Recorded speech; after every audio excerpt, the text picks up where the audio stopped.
So the basic question, I think, that's raised for us in our readings today is, how does a Christian manage, how does a Christian live in a world that is dominated by mammon?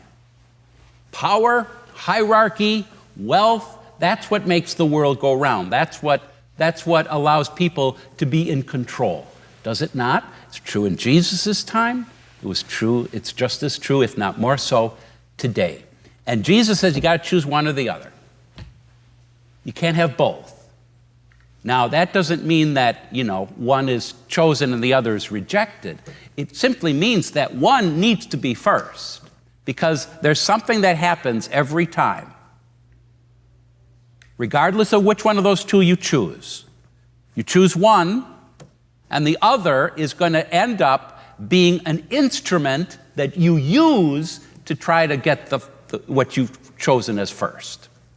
So if you play the game of the world and choose mammon, you will become what the prophet Amos, excoriates in the first reading. If mammon is your goal, if that's your primary thing about life, you are going to use God, not to mention the poor, but you're going to use God to try to get more mammon. That's how it works. And at the very least, at least at the beginning, you will see God as an obstacle to your good, to what you want. And so one of the things that Amos is complaining about is those who say, when is the Sabbath over? When is the day of no work over so that I can get back to work and make bigger profits? I don't want to give God, any more time. When it's going to be over? Boy, that Sabbath day kind of lasts forever. I can't do my business or whatever it is, before it becomes a way of oppressing the poor. But what about someone who chooses God? Same thing is going to happen. If you choose God, it doesn't mean you reject mammon. It doesn't mean you reject possessions and money. What it does mean is you use possessions and money and the goods of the earth in order to become closer to God. And that's why Jesus, in the long form of today's gospel, tells that wonderfully subversive story about the devious steward. The one who is warned by his employer that he's going to be fired. And he knows that when that happens, he's a goner. There's no way he can survive if that happens. But he's warned that that's what's going to happen to him. So he has the present. He has right now. And he decides to take matters into his own hands right now before he's set out on the street.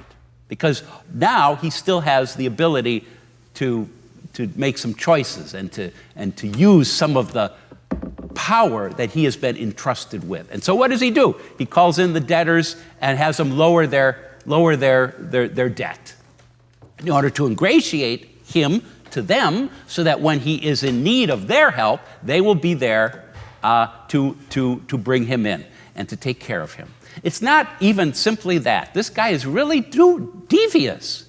He doesn't do it himself.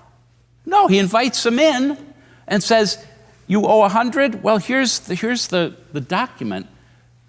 Here's a pen. Just change it to 80. And you owe 80? We'll change it to 50. But you see, he gives it to them to do. So he brings them into his plot, you see. So they could not at a later time say, well, he lowered my debt. He told me that I didn't owe so much.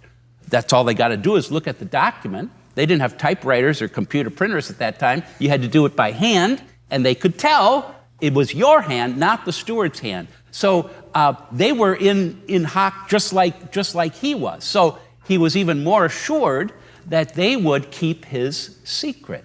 Was he stealing from the rich man? Yeah, yeah, he was. But in its application for us, isn't it not true that we are stewards also of a rich man? If you think so, I mean, it's God. It's God who owns the world, who owns everything. And God has entrusted it to us. We are his stewards. And we know that if we do not have God on our side, if we do not choose to have God as the center of our life, we're doomed. We're condemned. But we have right now, we have the things that God has entrusted to us, including our money and possessions. How we use those as an instrument of our becoming closer to God. How we use the gifts that have been entrusted to us to help others. It's a tradition in the church that our best friends, when it comes to people advocating for us in heaven, isn't our mother or father or relatives. It's the poor. They're the ones whose good word to God is what we will truly depend on and hope for when it comes our time to enter into the heavenly kingdom.